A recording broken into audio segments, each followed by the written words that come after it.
আগে যদি জানতাম বন্ধু তুমি হইবা পর,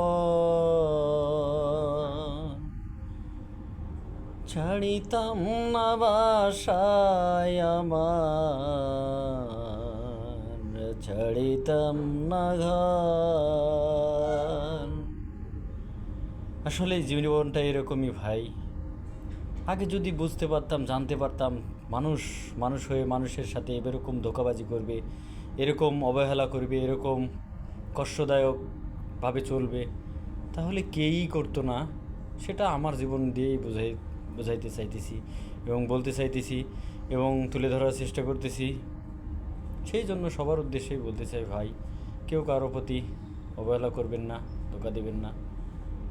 মানুষ হিসেবে মানুষের পাশে থাকবেন, সেই প্রত্যাশায়। যদি ভিডিওটা সামনে যায়, পেজটাকে ফলো করে দেবেন, লাইক কমেন্ট শেয়ার করে দেবেন।